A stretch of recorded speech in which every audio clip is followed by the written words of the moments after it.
Anything worth having is worth fighting for. Last year, during my first year of ISM, I had a mentor 3 times. The first was with my mom's financial advisor, after he told me he would love to be my mentor, but then he was turned down by corporate.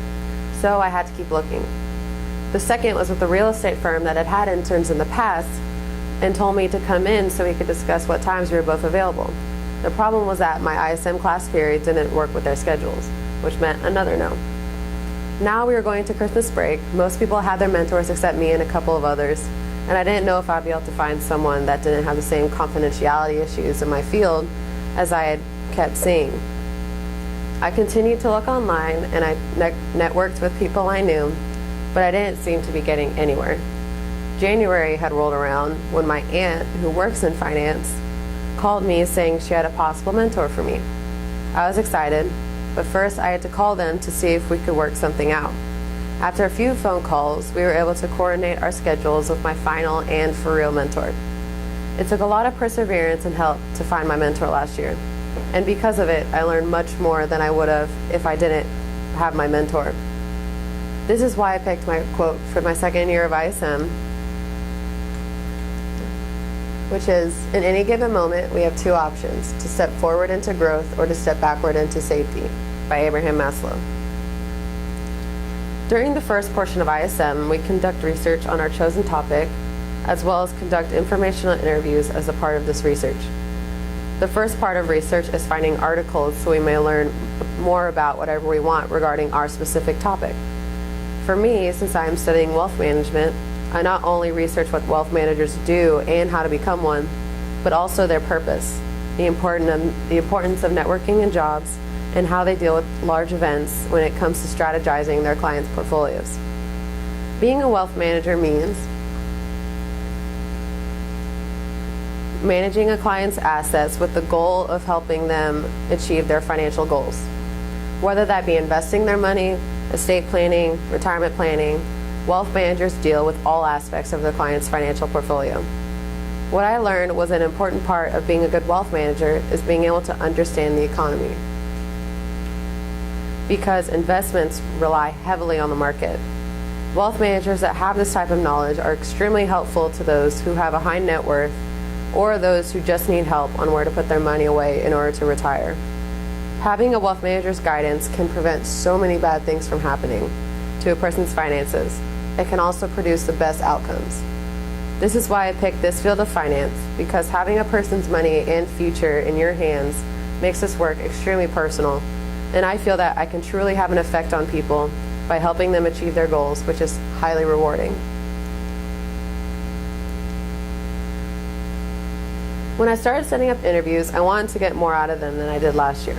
Instead of asking the same questions over and over again and getting the same answers between everyone that does the same exact thing, asking more personalized questions I wouldn't get from Google or anyone else taught me much more and made the interviews not feel so repetitive.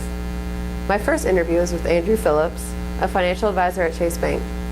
He showed me what it was like to be a financial advisor, from the morning calls where he calls his analysts at JP Morgan and they tell him what's going on with the market, to how he feels like he's a teacher to his clients and how that's why he loves his job so much. I never thought of the role of a financial advisor being like one of a teacher, but it really is like that. They are there to educate their clients to make the best decisions for them, and he expressed how much he loved that aspect of his job. Then I interviewed Kelly Cruzy, who works in the private bank at JP Morgan. What really impressed me with this interview was the way she was truly friends with her clients. She is involved in pretty much every aspect of their lives, which means she makes it possible for them to live their lives the way they want to. It was so rewarding for her to be able to be involved in helping their kids go to college and helping their clients be able to retire, which is what I find so interesting about this career. An aspect of wealth management she opened my eyes to is the networking side. Part of her duties for JP Morgan, even though it is different with each company, is the networking side, where she has to bring in her own clients in order to get business into JP Morgan and therefore earn her money. It proved that networking is a valuable asset for me to have in my career, not only for getting a job, but even while I'm working, I still need to have good networking skills in order to keep building my client base. The same day, I interviewed Tara Scottino, a wealth manager at True North Advisors, who was named one of the top financial planners in Dallas. Her story gave me a new perspective on being a financial planner because she actually graduated with a degree in psychology. Her ability to relate to clients is what got her a job in wealth management, because someone found her and saw that being able to relate to her clients you can't teach that, but he thought he could teach her the finance side of it, and obviously that worked out considering she's one of the top financial planners in Dallas. She taught me also being able to be a friend to clients is what will make me a better wealth manager. Later, I interviewed Trudy Turner at United Capital Financial Life Management, a senior wealth manager that is also one of the top wealth managers in Dallas. Right when I got there, she gave me 2 books to read for me to get information on being a financial planner, and then took me into one of her meetings, which she calls a case prep meeting. This is where they go and she meets with other heads of other departments relating to their clients, and they talk about what they want to discuss with their clients their next time they meet them.